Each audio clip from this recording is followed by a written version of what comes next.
नमस्कार आप सबको बहुत बहुत नमस्कार। हमारे साथ एक ऐसे नेता बैठे हैं अभी जिनकी पॉलिटिकल सक्सेस की ग्राफ हम सबको अचंभित कर गई है।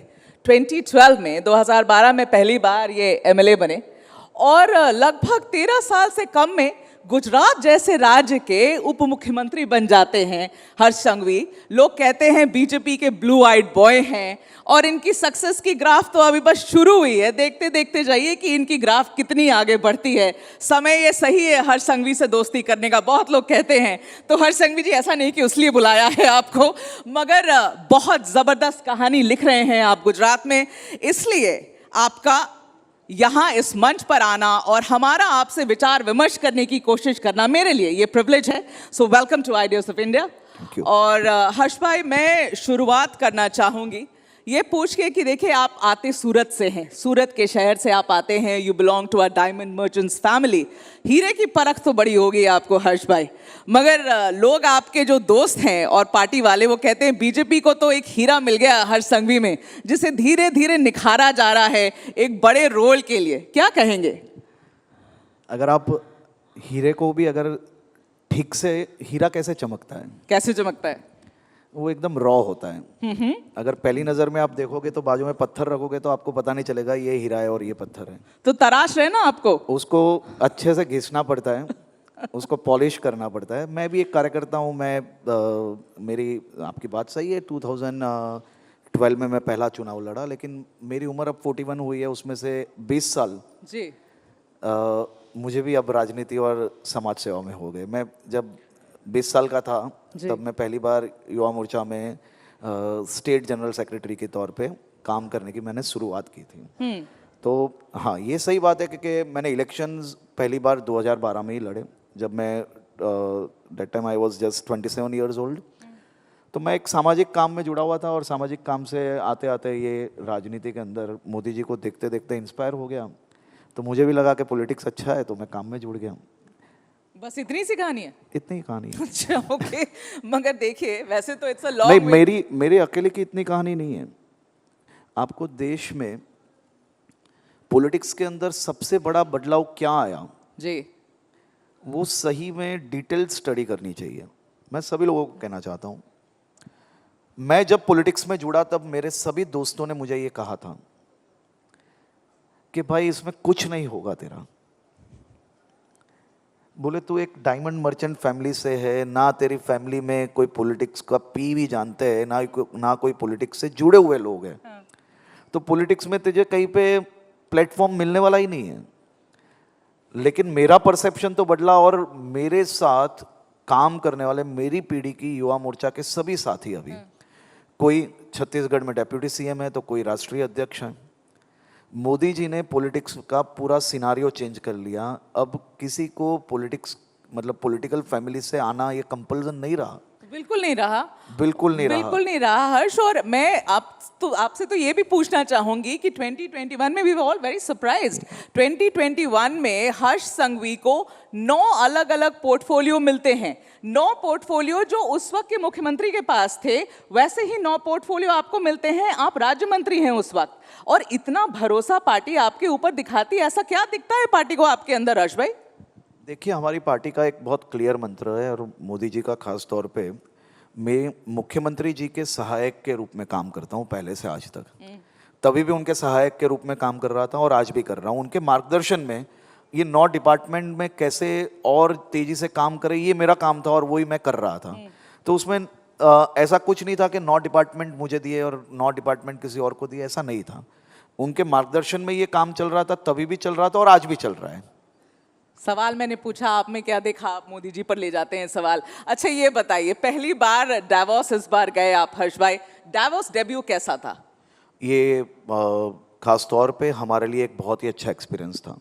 हम लोग के लिए वहाँ से वहाँ कोई MOUs करना या फिर कोई इन्वेस्टमेंट तात्कालिक लेके आना, ये हमारे लिए कोई मेजर फोकस हमारा वो नहीं था। हमारे लिए फोकस ये था कि हम मैन्युफैक्चरिंग सेक्टर के साथ साथ नई कौन सी फील्ड में मेरे राज्य के युवाओं के लिए नई अपॉर्चुनिटीज़ क्रिएट कर सकें, उसके लिए हम नया मार्केट एक्सप्लोर कर रहे थे। और ख़ास तौर पे मैं मेरे जैसे नौजवानों के लिए ये एक्सपीरियंस बहुत ही महत्वपूर्ण इसके लिए था क्योंकि मैंने जब मेरे देश के कई ऐसे राज्य देखे, चाहे वो आसाम हो, चाहे झारखंड हो, आप सोचिए कि देश, आप सभी लोगों ने हमेशा क्या सुना ये दोनों राज्य के लिए, और ये दोनों राज्य जब खुद के राज्य के लिए इन्वेस्टमेंट ले जाने के लिए वहाँ पे जब पिच कर रहे थे, तो ये देख के अपने आप को मतलब बहुत ही अच्छी फील हुई। गुजरात तो इन्वेस्टमेंट लाने में नंबर 1 है कई सालों से, और हम लोग मतलब ग्रेजुअली हमारा मतलब वो नॉर्मली हर साल चीज़ें जो है वो वाइब्रेंट गुजरात के अंदर हमारे MOUs होते हैं और उसके बाद उसके 2 साल तक हमारे फॉलोअप होते हैं। तो गुजरात मैन्युफैक्चरिंग हब देश का सबसे बड़ा है। देश का 18.3% मैन्युफैक्चरिंग वो गुजरात में होता है और हर तीसरा डॉलर वो गुजरात से आता है। ओके। हाँ, 40% कार्गो वो गुजरात से हैंडल होते हैं। तो मैन्युफैक्चरिंग हब होने के साथ साथ हम लोग आने वाले दिनों में डेटा सेंटर्स पे फोकस कर रहे हैं, GCC पे फोकस कर रहे हैं, गिफ्ट सिटी के अंदर फिनटेक के अंदर हम लोग बहुत ही एग्रेसिवली आगे बढ़ रहे हैं। तो ये नई अपॉर्चुनिटीज़ मेरे राज्य के युवाओं के लिए मैं क्या ला पाऊँ, उसके लिए हम लोग डावोस में थे। ठीक है, आपने ये सारी अच्छी चीजें देखी। आपको पता हमने क्या देखा? हमने ये देखा कि बीजेपी के जितने राज्य वहां रिप्रेजेंट करने गए थे डावोस में, सबके मुख्यमंत्री गए थे। सिर्फ गुजरात के राज्य से उप मुख्यमंत्री जाते हैं, मुख्यमंत्री नहीं जाते, हर्ष संघवी। तो भाई कुछ तो डिसीजन हुआ होगा ना कि हर्ष क्यों जाएंगे और CM नहीं जाएंगे। इंडस्ट्री मिनिस्टर होने के कारण मेरे मुख्यमंत्री जी का आदेश मिला कि आपको जाना है, तो मैं वहां डावोस गया। ये लॉजिक तो फिर बाकी पे भी लागू होना चाहिए ना। हर किसी में CM गए, आप में सिर्फ उप मुख्यमंत्री गए। मुझे मेरे CM का जो आदेश मिला वो मुझे करना है। चलिए ठीक है, आपके CM की मर्जी से आप गए। हाँ, तो हर्ष भाई अब ये बताइए, थोड़ा ऐसे मुद्दों पर आते हैं जो गुजरात को सुर्खियों में रख रहा है। आप होम मिनिस्टर हैं और पिछले कुछ सालों में हम लोगों ने देखा है कि ड्रग्स के जो सबसे बड़े हॉल्स हो रहे हैं ड्रग्स के, वो गुजरात में हो रहे हैं। हर्ष भाई, ये ऐसा कैसे कि इतना इजाफा हो गया है ड्रग्स की तस्करी में? आपकी जो वेस्टर्न बॉर्डर है उसमें इतने बड़े बड़े जब्त किए जा रहे हैं। इनफैक्ट आप तो बाकी राज्य में भी जाकर जब्त कर कर आ रहे हैं ड्रग्स। तो ये हो क्या रहा है? गुजरात ऐसे सुर्खियों में ड्रग्स को लेकर पिछले 3-4 साल में रेगुलरली बना हुआ है। What's going on? मैं ये मान रहा हूँ कि ये सुर्खियाँ अपने आप में बहुत ही ज़रूरी है। क्यों? क्योंकि हम पकड़ रहे हैं। आ रहे हैं इसलिए ना पकड़ रहे हैं। आ रहे हैं, खाली गुजरात से हम नहीं पकड़ रहे हैं। आप देखिए, पूरा डेटा चेक करिए, हम हमारे पड़ोसियों को नहीं बदल सकते। कहाँ कहाँ से आ रहे हैं? हमारे पड़ोसी जो नसीब में, मतलब हमें जो मिल गए गॉड्स हैं। गिफ्ट है जो पाकिस्तान, हाँ। उसको आप और मैं नहीं बदल पाने वाले। ठीक है। गुजरात का 1600 किलोमीटर का समंदर की बॉर्डर, इंटरनेशनल बॉर्डर से जुड़ा हुआ राज्य है।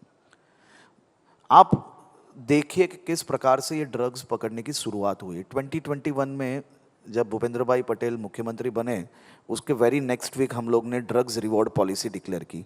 ड्रग्स रिवॉर्ड पॉलिसी क्या है? पूरे देश में केवल गुजरात एक ही ऐसा राज्य है जिसने ड्रग रिवॉर्ड पॉलिसी बनाई। पाकिस्तान से हमें इंटेल मिलती है, वो इंटेल के साथ साथ ATS और नेशनल एजेंसीज के साथ मिलके हम लोग भारत पाकिस्तान की समंदर की तेज लहरों वाली जो सरहदें है, वहाँ से हमने मैक्सिमम ड्रग्स पकड़ा है। ये देश में घुसते हुए हमने ड्रग्स पकड़ा हुआ है। खाली ये गुजरात की बॉर्डर्स पे से पकड़ा ऐसा नहीं है, हमने पंजाब की जेल के अंदर चलता हुआ नेटवर्क भी साफ किया है। कल ही गुजरात ATS ने पंजाब के मोस्ट वांटेड को पकड़ा है। पंजाब की केवल जेल से नहीं, बंगाल के पोर्ट से भी हमने पकड़ा है, राजस्थान से भी पकड़ा है, महाराष्ट्र से भी पकड़ा है, मध्य प्रदेश से भी पकड़ा है। देश के कई और राज्य की पुलिस के साथ मिलके हमने इंटेल देके उनके साथ मिलके काम किया है और हमने ड्रग्स पकड़ा है। तो मैं ये मान रहा हूँ कि ड्रग्स पकड़ना ये अपने आप में बहुत ही चैलेंजिंग काम है। ये कोई भी कार्टल्स कोई अहमदाबाद के पुलिस स्टेशन में आके 200 करोड़ रुपए का ड्रग्स जमा करा के नहीं जा रहा है कि लाइए भाई मैं ये पाकिस्तान से लेके आया हूँ, आप ये ड्रग्स रख लीजिए। इसके लिए मेहनत लगती है, गोलियों का सामना करना पड़ रहा है। हमने ड्रग्स को मुख्य विषय बनाया है। जब मैं ये काम लेके निकला था तब मेरे सीनियर ऑफिसर्स ने ये बोला था कि आप जैसे ही पकड़ना चालू करोगे, विरोधी निशाना बनाएंगे आपको, पॉलिटिकल विक्टिम बनोगे। लेकिन हमने ये नहीं सोचा, हमने ये सोचा कि समाज के लिए ये करना बहुत ही ज़रूरी है और हमने लड़ना चालू नहीं, किया। नहीं, हर्ष भाई आप समाज के लिए कर रहे हैं, ऑल वेरी वेल। आपके विरोधी कह रहे हैं कि ड्रग्स कैपिटल बन गया है गुजरात। ठीक है, नहीं नहीं, मुझे ये बताइए कि क्या पहले भी ये होता था और पहले पकड़े नहीं जाते थे? आपकी सरकार आई तब से पकड़ रहे हैं, ऐसा कुछ हो रहा है, ये आप देखिए, रोक क्यों नहीं पा रहे? जो विरोधी कह रहे हैं, आप 30 साल पहले की जब कांग्रेस की सरकार जब थी वहां पे, तभी भी यही समंदर किनारों से क्या क्या पकड़ा गया है, आप रिसर्च करिए, आपको पता चल जाएगा। तो आप क्या कहना चाह रहे हैं कि ये चल रहा था और पकड़ने का काम हर्ष संघवी ने शुरू किया है? नहीं, मैं कभी ये नहीं कह सकता हूँ, क्योंकि हमारी सरकारों ने यही काम किया है, जबरदस्त काम किया है। लेकिन समय के साथ जो मांग बदली, हाँ। जिस प्रकार से टेक्नोलॉजी बदली, तो टेक्नोलॉजी के साथ साथ हम नया क्या कर सकते हैं, वो दिशा में मुख्यमंत्री श्री के मार्गदर्शन में हमने काम किया है। तो मैं ये मान रहा हूँ कि ये देश में ड्रग्स कैपिटल कौन सा स्टेट है हमें नहीं पता है क्या? ये देश में ऐसे कौन से शहर है? नहीं नहीं नहीं, आप मुझे बताइए, आप एक सेकंड, मेघा जी, नाम लीजिए ना। नहीं नहीं, मैं बता रहा हूँ किसका नाम लेना चाहते हैं आप, ले लीजिए। मैं क्यों लूं मेरे मुंह से? आप सबको पता है, यहाँ पे पूछोगे, अगर 1 2 3 बोलोगे, सभी लोग सेम नाम लिखेंगे। मैं यहाँ पे पॉलिटिकल चर्चाएं करने नहीं आया हूँ, लेकिन जहाँ जो काम करने की आवश्यकता है, मुझे मेरे स्टेट को वहां जैसा नहीं बनाना है, तो मैं ये मेहनत कर रहा हूँ, मैं लड़ूंगा, क्यों नहीं लड़ूंगा? और मैं छाती खोल के लड़ रहा हूँ। आप ये सभी कार्टल्स को जानते हो कि उन लोग की कैपेसिटी क्या होती है। मैं ये लोग कार्टल्स को मीन्स आप समझिए कि जो पुलिस पकड़ रही है, जो मेहनत कर रही है, रात दिन काम कर रही है, इसमें से कोई भी ऐसा नहीं है। गुजरात में कभी हमने कंज्यूमर को नहीं पकड़ा, आपको पता है ये चीज़? पूरे देश का यूनिक मॉडल है गुजरात में। हम लोग कंज्यूमर को नहीं पकड़ते, हम उनके परिवार को बुलाते हैं, उनको समझाते हैं, उनको काउंसलिंग की मदद करते हैं, और स्टेट गवर्नमेंट उनको काउंसिल करती है। किसके लिए? क्योंकि हमें कार्टल्स को पकड़ना है। मैं ये समझना चाहती हूँ कि ये रुक नहीं सकता हर्ष भाई, क्या इस पे रोकथाम लगाई जा सकती है? देखिए, पकड़ने का काम, आई नो कि आप लोग बहुत अच्छा काम कर रहे हैं। मेघा जी, आपको मैं ये बहुत ही अच्छा प्रश्न है। खास तौर पे दुनिया के वेस्टर्न कंट्रीज की हालत क्या है। ड्रग्स एक फैशन स्टेटमेंट बन गया, आप सभी लोग अच्छी तरह से जानते हो। कई कंट्रीज ने तो उसको अलाउ कर लिया थक के, लेकिन आज भी भारत बहुत सुरक्षित है, और ख़ास तौर पे गुजरात हम लोग बहुत जल्दी जाग गए हैं। इसके लिए हम इसके सामने खाली पकड़ने का काम नहीं कर रहे, साथ ही में गुजरात में हर डिस्ट्रिक्ट के अंदर हम नए काउंसलिंग सेंटर्स खोल रहे हैं, नए और सोशल एक्टिविस्ट के साथ मिलके इस पे काम कर रहे हैं। ये काम केवल पुलिस से नहीं होने वाला, ये लॉ एजेंसी से ये काम नहीं होने वाला। इसके सामने लड़ने के लिए आपको सामाजिक मदद बहुत ही आवश्यक है, और उस पर भी हम लोग काम कर रहे हैं। और मुझे पक्का विश्वास है कि सामाजिक प्रयास से ही कंज्यूमर जब अपनी आदत बदलेंगे, तब ऑटोमेटिक चीज़ों में कमी आएगी। और उसके लिए कोई पॉलिटिक्स नहीं होना चाहिए, उसके लिए हम सबको साथ में मिलकर लड़ना पड़ेगा, नहीं तो नेक्स्ट जनरेशन के लिए बहुत ही नुकसानकारक साबित होगा ये। बिल्कुल बिल्कुल। मगर हर्ष, जब से आप आए हैं गुजरात में, जब से आपको होम मिनिस्ट्री मिली है, एक चीज़ लोगों ने नोटिस किया है कि बुलडोजर एक्शन बड़ा बढ़ गया है हर्ष। आप जब आए तो पहले तो हमने कोस्टल गुजरात पे देखा कि बड़ी डिमोलिशन आप लोगों ने करी। वैसे उसमें काफ़ी मॉस्क भी गिरे थे आपके डिमोलिशन में, लेकिन आप वहाँ से निकल कर द्वारका से कच्छ तक तो डिमोलिशन हमने देखा, वहाँ से निकलकर आप अहमदाबाद आ गए, यहाँ मुझे लगता है चंडोला तालाब वहाँ आ गए, आप राजकोट में जंगलेश्वर जैसी जगह हमें आ गए। ड्रोन के विजुअल्स आप मीडिया को देते, देखो हमने कितना तोड़ा। वैसे दूसरे साइड आप ये नहीं देखते कि जो बेचारे वहाँ पर जिनका कोई लेना देना नहीं है उस जगह से, उनके घर कैसे जा रहे हैं, वो सब हर्ष आप देखते नहीं है। लेकिन चलिए, यहाँ से भी मैं आगे बढ़ती हूँ। मैं आपसे ये भी पूछना चाहती हूँ कि जब से आप आए हैं तब से एक और चलन बढ़ गई है, वो ये है कि आरोपियों के पाँव में गोली मार दो। पता नहीं कहां से दौड़ते हुए आपको मिल जाते हैं आरोपी, वो उसके पाँव में गोली मार दो। एक आरोपी का तो एनकाउंटर भी हो गया। अब लोग कह रहे हैं कि बहुत ज्यादा इंप्रेस चल रहे हैं हर्ष संघवी योगी जी से। योगी जी की स्टाइल कॉपी हो रही है या हर्ष संघवी की खुद की स्टाइल है ये काम करने की? देखिए, गुजरात आज भी देश का सबसे सुरक्षित राज्य है, और मोदी जी के समय जिस प्रकार से हमारी ट्रांसपेरेंट पॉलिसीज के माध्यम से स्टेट चल रहा था, तब से क्या हाल गुजरात के पहले थे और उसके बाद से आज तक गुजरात नंबर 1 था, नंबर 1 है और रहेगा। आपने द्वारका की बात की, कच्छ की बात की, अहमदाबाद की, राजकोट की।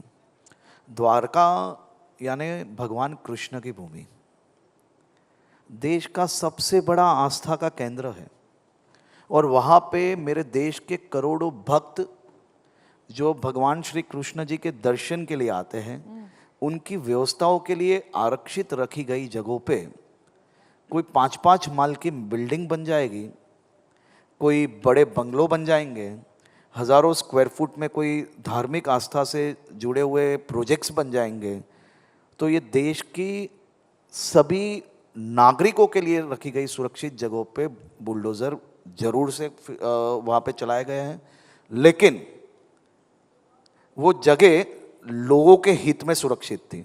आपका जहाँ मन पाए आप कुछ भी बना लो, ऐसे थोड़ी ना चलेगा।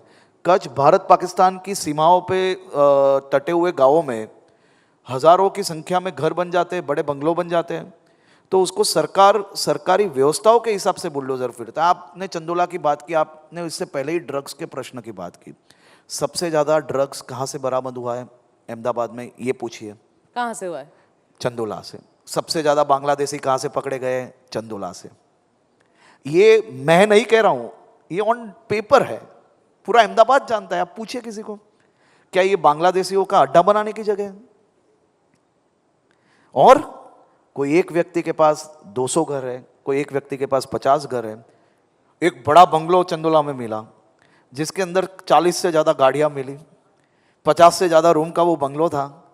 और ऐसे बंगलो जो हज़ारों मीटर के अंदर अपना अतिक्रमण कर रहे हैं, ये लोगों के हित में रखी गई जगह। आप देखिए चंदोला कैसा अच्छा बन गया, और वहाँ पे सभी समाज के सभी समुदाय के लोग अब घूमेंगे वहाँ पे आने वाले दिनों में। आपने बात की राजकोट की। राजकोट में सबसे ज़्यादा ड्रग्स कहाँ से बरामद हुआ? आप चेक करिए। सबसे ज़्यादा खूनी, मतलब खून के आरोपी कहाँ से मिले? वहाँ से मिले। सबसे ज़्यादा पासा कहाँ पे हुआ? एक ब्रश से सबको लपेट दो, नहीं ना, नहीं, ऐसा नहीं है। आपने राजकोट की मैटर खाली ऊपर ऊपर से पढ़ी। आपने अगर ये पढ़ा होता कि ये लोग को खाली कराने के लिए पहले भी घर दिए गए या नहीं, आपने अगर ये पढ़ा होता कि उसके अंदर सही में कितने ओनर्स खुद रहते हैं और कितने लोग भाड़े में रहते हैं, कितने एक व्यक्ति के 50 घर है, एक व्यक्ति के 25 घर है, अगर आपने वो पढ़ा होता तो आप मुझे आज अभिनंदन देते। और उसी के साथ कोई बलात्कारी मेरे राज्य की बेटियों पे अत्याचार करे, भागने की कोशिश करे, पुलिस पे हमला करे, तो पुलिस भजन मंडली नहीं चलाएगी। आप लोग देखिए हर्ष भाई, ऐसा है कि आप पुलिस की बात कर रहे हैं, मैं एनकाउंटर्स पे सवाल पूछ रही हूँ। एक समय था गुजरात में बहुत इनफेमस एनकाउंटर्स हुए थे, लेकिन वो समय खत्म हो गया। बहुत सालों के बाद, मुझे लगता है लगभग 10 सालों के बाद ये चलन वापस शुरू हुआ है हर्ष भाई, कि एनकाउंटर्स होने शुरू हो गए और खूब हो रहे हैं। तो सब पूछ रहे हैं ना भाई, योगी जी से कितनी इंस्पिरेशन ले रहे हैं हर्ष संघवी? देखिए, मेरे गुजरात की जो व्यवस्था थी वो देश नहीं दुनिया भर में ये मॉडल चलने वाला है, बराबर है। तो मैं मेरे मेरे मेरे मेरे स्टेट ने, मेरे लीडर्स ने, जैसे मोदी जी है, अमित भाई हमारे होम मिनिस्टर थे, उन्होंने जो रोड मैप बनाया है ना, मैं तो खाली टॉपिंग्स ही ऐड कर रहा हूँ। आप खाली टॉपिंग ऐड कर रहे हैं? टॉपिंग्स ये अमित भाई बनाकर गए थे, यही करना है। हमारा लॉ एंड ऑर्डर देश का नंबर 1 है, और वही लॉ एंड ऑर्डर को मेंटेन करने के लिए हम लोग काम कर रहे हैं। ठीक है, अब आपके लिए एक जेनजी का प्रश्न है, और इस पर ना हर्ष भाई मुझे लगता है आप ऑलरेडी फंस चुके हो। अब देखो आप कितना इसको जस्टिफाई करोगे। आपने एक कानून लेकर आप आए हैं जो आपने पारित करवा दिया है।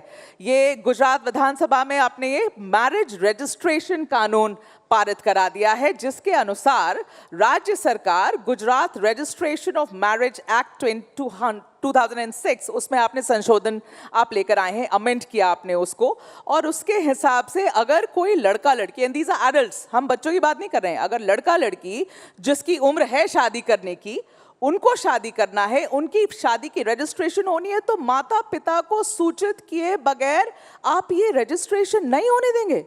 आप कौन होते हैं डिसाइड करने वाले हर्ष भाई कि लड़का लड़की को शादी करना है तो उसमें माता पिता को घुसा रहे हैं? मुझे माता पिता को नहीं बताना, तो क्या मतलब ये कौन सी मॉरल पुलिसिंग हुई आपकी? देखिए, इसमें भी आपने हेडलाइन ही खाली पढ़ी है। नहीं, हेडलाइन कुछ नहीं पढ़ी आपकी, ये तो मैं आपको बताता हूँ, मैं कोर्ट में है कि नहीं है मैटर? मेघा जी, जाना चाहिए लोगों को कोर्ट में आपके विरुद्ध। मैं जरूर से, मैं मेरे सभी युवा साथियों को कहना चाहता हूँ, मैं उनकी आवाज हूँ। अभी तो नहीं लग रहे हैं। मैं बताता हूँ आपको हमने क्या लाया है। मैं क्या कर सकता हूँ अगर आपने उसको गलत समझा है, तो हमने क्या लाया है वो तो सुन लीजिए। ठीक समझाइए ना, लोग सुन रहे हैं आपको, ठीक समझाइए। तो 2006 के कानून में भी जब आप मैरिज रजिस्ट्रेशन करने चाहते हो तो वहाँ जो सरकारी कचहरी है उसके बाहर वो लिस्ट लगता था। अब इसमें हुआ क्या, ये जेनजी को बचाने के लिए ये हुआ है। कैसे? कई लोग अपना गलत नाम धारण करके, मैं आपको पूरी चीज बताता हूं, आप पूरा सुनिए। माता पिता की कंसर्न है या नहीं, हमने खाली माता पिता को वो कॉपी भेज रहे हैं, माता पिता उसको समझा पाए अपने बच्चों को तो वो उनकी मर्जी की बात है। हमने किसी के रजिस्ट्रेशन नहीं रोके हैं, आप समझिए। पहले हमने कंपल्सन नहीं रखा हुआ है और उसके बाद भी हमने 1 महीने तक लोगों के सजेशन मंगाए हैं। हमने, ये पूरे देश के अंदर कानून है, पूरे देश के अंदर है कि जहाँ पे भी आप रजिस्ट्रेशन करोगे तो सरकारी कचहरी के बाहर उनका लिस्ट लगता है। हम उनकी फैमिली तक ये पूरी डिटेल भेजते हैं। मैं पंचमहाल डिस्ट्रिक्ट के, बनासकांठा डिस्ट्रिक्ट के, महसाना डिस्ट्रिक्ट लाइन पे जा रहे हैं जो आप डायलॉग मारते हैं कि साहिल सुरेश बनकर शादी कर लेता है, यही ना? नहीं, पर अगर हर आपने चीज खाली एक ही हिंदू मुसलमान है, आप जा रहे थे वहीं पर। अरे सब भाई, हिंदू मुसलमान आपकी थोड़ी चैनल है। का ही स्टेटमेंट सुन लीजिए। आप एक काम करिए। नहीं, बताइए बताइए। मैंने ये नहीं कहा है, खाली मैंने ये बोला है कि कोई सलीम सुरेश बन के शादी करेगा तो हम नहीं छोड़ेंगे। तो मैंने ये भी कहा है कि कोई सुरेश सलीम बन के करेगा शादी तो भी नहीं छोड़ेंगे। उसमें गलत क्या है? ये आप मुझे ये बताइए, इसमें गलत क्या है? मेरी मेरी मेरी जो ये छोटी छोटी बहनें हैं, उसको कोई फरेबी कोई गलत नाम से शादी कर लेगा, क्या ये ठीक है? वो ठीक है, वो तो मैं बिल्कुल वो 18 साल की हो गई है तो भले कोई कुछ भी कर ले, चलेगा।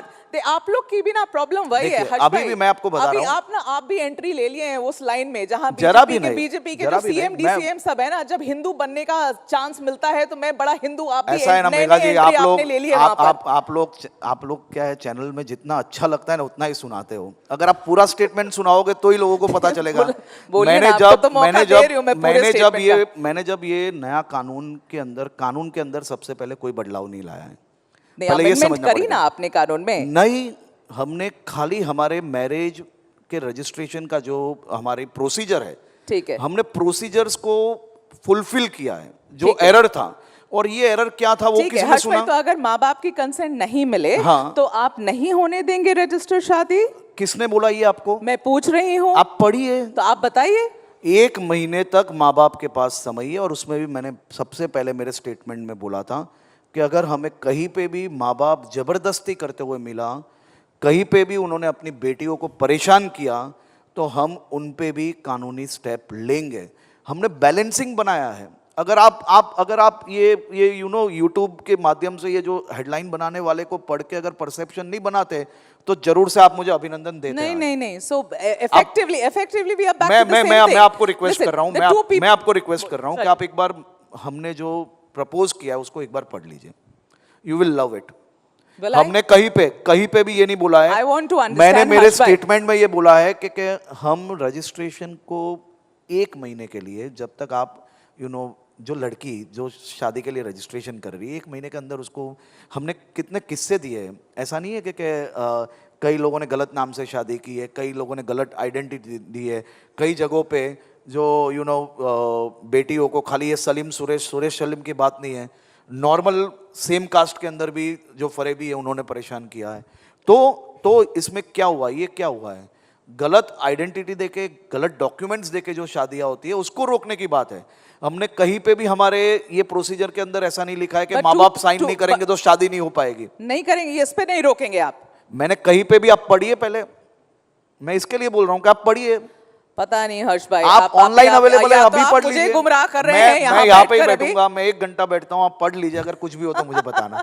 हमने उसको फुल प्रूफ इसके लिए किया है कि कोई भी यंगस्टर्स उसके अंदर फंस ना जाए। हाँ। और कोई भी माता पिता अपने अगर बेटे बेटी को मनाना चाहते हैं तो उनके पास 1 महीने का टाइम मिले। जो माँ बाप बच्चों को बड़ा करते हैं उनको मनाने की भी क्या हम छूट नहीं दे सकते? इलेक्शंस कब है आपके यहाँ? अगले साल ना? अरे वो तो देर है, वो इलेक्शन छोड़ लीजिए। हम लोग तो इलेक्शन के दूसरे दिन से काम पे लग जाते हैं। हम लोग इलेक्शन के वक्त वो इलेक्शन टूरिज्म वाले लोग नहीं। अच्छा देखिए, मुझे ना अब थोड़ा रैप अप करना पड़ेगा ये सेशन को। जल्दी कुछ सवाल लेने हैं मुझे। पहले ये बताइए हर्ष भाई, big success for you, Commonwealth लेकर आ रहे हैं, और ये भी बातें सुनाई पड़ रही है कि अगर मान लीजिए भारत, जो हम प्रधानमंत्री ने कहा हम ओलंपिक्स के लिए बिड कर चुके हैं, if that also comes to India, वो भी गुजरात में होगा। ऐसा कैसे?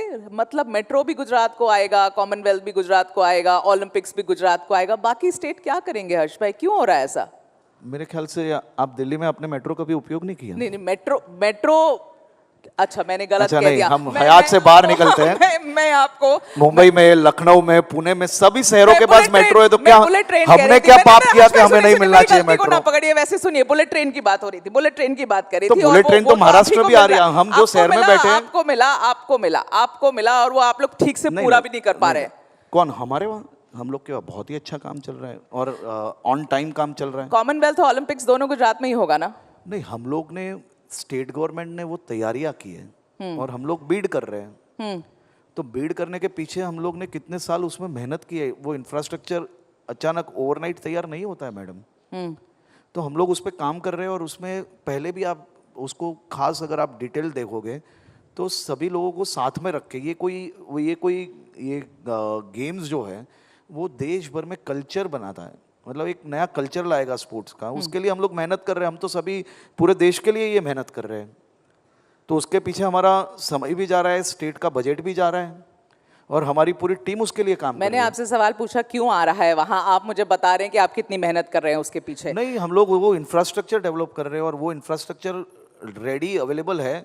और कॉमनवेल्थ के लिए हम लोग 2028 में हम लोग जो international police and fire games जो ला रहे हैं उसके लिए हमें नई एक भी चीज़ नहीं बनानी है, उसके अलावा हम लोग कर सकते हैं। इतनी सारी तैयारियां हैं हमारे ठीक है, मुझे ये रैप अप करना है, 2 मिनट और लूंगी और ये रैपिड फायर है जल्दी से हर्ष संघवी के लिए।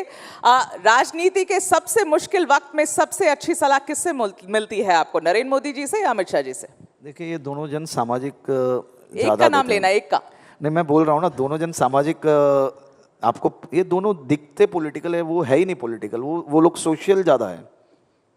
आपको सलाह किससे अच्छी मिलती मैंने है? आपको बताया सवाल ये है। ना, मैंने पॉलिटिकल तो कभी सलाह लेते नहीं है। लेते ही नहीं हैं आप। हर्ष संघवी के मुताबिक विपक्ष का कौन सा नेता है जो सोशल मीडिया पर कूल दिखने की बड़ी कोशिश करता है पर हो नहीं पाता है? बताइए। देखिए, राहुल जी को कोई कॉम्पीट नहीं कर सकता इसमें। बीट ही नहीं कर सकते राहुल जी को इसमें। अच्छा, अब ये बताइए कि अपना रिपोर्ट कार्ड देना ज्यादा मुश्किल है गुजरात की जनता को या दिल्ली में अमित शाह जी को? देखिए, अमित जी, खिंचाई कौन करता है ज्यादा आपकी? अमित शाह जी है ना, एकदम डिटेल में जाते हैं। मतलब रिपोर्ट की हेडलाइन नहीं पढ़ते, वो हर एक चीज पढ़ते हैं। क्लास लगती है ना वहां आपके। हाँ, अगर आपको राहुल गांधी और अरविंद केजरीवाल के साथ एक ही गाड़ी में अहमदाबाद से दिल्ली तक का सफर करना पड़े तो तीनों के बीच में क्या बातचीत होगी हर्ष भाई? ये गाड़ी में साथ में जाने से अच्छा मैं चलता चला जाऊं। आप अक्सर थानों में सरप्राइज चेकिंग के लिए पहुंच जाते हैं। बड़े मजेदार मुझे बताए गए लोग बहाना बनाकर बताते हैं मंत्री जी को कि वो क्यों नहीं ड्यूटी पर हैं। सबसे मजेदार बहाना क्या सुना है आपने आज तक? देखिए, पुलिस प्रेस, हाँ, ये दोनों का एक बहुत ही कॉमन रिलेशन है। पुलिस, प्रेस और पॉलिटिक्स, हाँ, ये सबके लिए एक कॉमन वर्ड है। हाँ। जो हम सबकी लाइफ में हर रोज आता है, वो है इमरजेंसी। हर्ष भाई, आजकल के युवा पॉलिटिक्स से ज्यादा इंस्टाग्राम रील्स पर अपना समय बिताते हैं। अगर आपको युवाओं को राजनीति में लाने के लिए 15 सेकंड की रील बनानी हो तो आपका डायलॉग क्या होगा? मैं तो इसमें मैं एग्जैक्टली मतलब मैं यही कहूँगा, आइए और जुड़िए। इतना बोरिंग डायलॉग से तो कोई नहीं जुड़ेगा हर्ष भाई आपके। बट चलिए आगे बढ़े। सोशल मीडिया पर युवा आपको अक्सर गुजरात का सिंघम कहते हैं और आपके किसी एक एक्शन या फैसले पर फिल्म बनाना चाहें तो आप क्या चाहेंगे? आपके कौन से एक्शन पर फिल्म बनाना चाहिए? ऐसे ही लवर्स को अलग करना, शादी नहीं करने देना, मस्जिद को तोड़ देना, डिमोलिशन करना, गोली मरवाना, किस पे? देखिए, मैं वापस कह रहा हूँ कि मैं तो लवर्स को एक अच्छी अपॉर्चुनिटी दे रहा हूँ और एक अच्छी व्यवस्था खड़ी करके दे रहा हूँ कि जो कहीं उल्लू ना बने। रोक नहीं रहा हूँ। अच्छा, अपनी कौन सी एक्शन चाहते हैं कि पूरी दुनिया देखे कि हर्ष संघवी ने ये किया गुजरात में बतौर उप मुख्यमंत्री? देखिए, मैंने उप मुख्यमंत्री के तौर पे 40 दिन में बलात्कारियों को फांसी भी दिलाई है। 100 दिन के अंदर कम से कम 20 से ज़्यादा ऐसे बलात्कारियों को फांसी दिलाने में, आजीवन कैद दिलाने में सफलता प्राप्त की है। पूरे देश में कोई भी राज्य इसमें गुजरात स्टेट के साथ कम्पीट नहीं कर सकता। बिल्कुल, इस पे तो ताली बनती है हर्ष संघवी के लिए। These are things that are really really required. बस ये last 30 second, one word for these people. आगामी, not people but situations, I think everything. आगामी गुजरात चुनाव Bharatiya Janata party. Bhupendra Patel, very nice human. Aam Aadmi party, भगवान सबको सद्बुद्धि दे। अरविंद केजरीवाल, तौबा तौबा। Gujarat model, very nice. Narendra Modi, number 1। हर्ष संघवी के लिए guys a big round of applause. What a sport you've been. Really thankful and thank you for your time. Thank you.